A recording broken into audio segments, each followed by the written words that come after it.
John Presbolinski, or better known around campus as JP, knew he loved the game of baseball at first sight.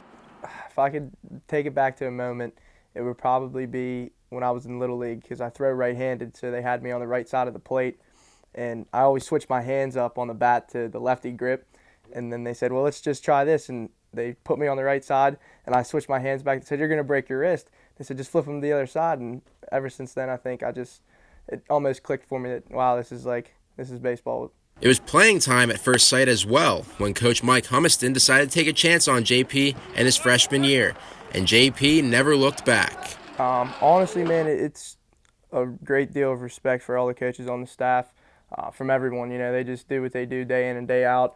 Managing me, you know, I came in as a freshman, ended up being blessed to start 17 games, I believe, and that was awesome. You know, and then just, you know, this year Perry's actually letting me call my own game for the first time since I've been here. So I'd say that's a pretty good progression from him. Like every other student athlete, JP had to go through an adjustment period when he first arrived at Waynesburg. I can't really say that there was a whole lot of difficulty in that move, sports-wise. Now, my freshman year, second semester, my first semester balancing grades in baseball in college was my worst semester grades, but, you know, you bounce back and you learn what you have to do to maintain those after that.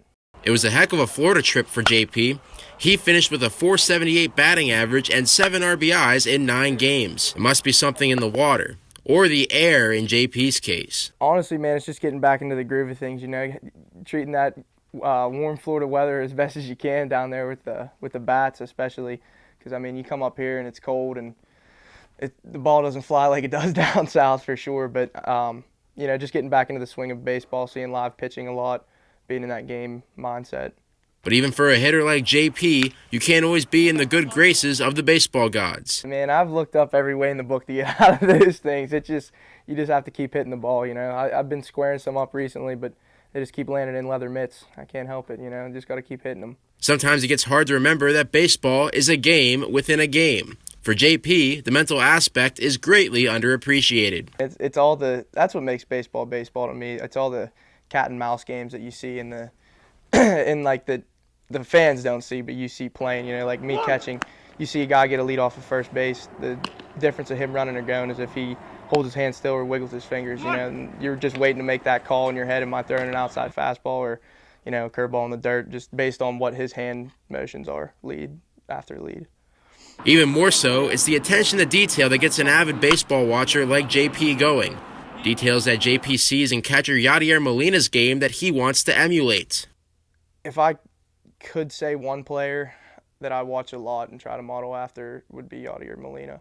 Just one of the things, you know, just like presenting pitches when you're on that outer corner of the plate, and he'll just set up this way, and then when the pitch is coming in, he'll sway in, and that body motion is just enough to make an outside pitch here look like it's here.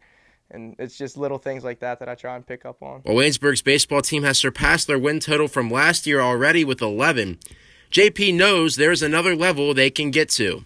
Honestly, man, I'd like to make it to 20 wins this year. That's a realistic goal for me. You know, we've put in the work. We're dangerous. We're more dangerous than people are giving us credit for. But yeah, I'd like to get a little 20-piece in there this year. JP has his routine that he goes through much like every other player before a game. But is he superstitious? You know what, man? It depends. I'm kind of superstitious to the point where, like, right before I go up to bat, but not to the point where I'm, like, putting on my left shoe before my right shoe, like that kind of stuff. But, yeah, a little bit, I'd say. Maybe he's just a little more superstitious than he lets on. Look at the custom batting gloves here. No thumb. Thumb out. Thumb out, huh? Thumb out. That's how you got to roll. This one unstrapped, thumb out. Right there. How long you had those? This would be, I just got them this season, so however many games we played, 22. You cut the thumb out anyway? 22, had to cut the thumb off, had to cut it. This one's next, right there, that one's next coming. He really knows how to bring along the young guys. He has a really great personality, he's really outgoing, you know. He just knows how to get the guys going too. He's a guy you like to rally around. Fun to be around. He always brings a lot of energy to the field. He's a great vocal leader, and he's just a great teammate all around. Yeah, I told you. Ride or die, that's my dude, 100%. Yeah, there's not much else to say. Overall, JP has been very valued as a captain, a leader, a player, and a friend on this baseball team. They will get to enjoy one more year of him after his junior season, and the last ride is sure to be a special one. For WCTV, I'm Sam Hickson reporting.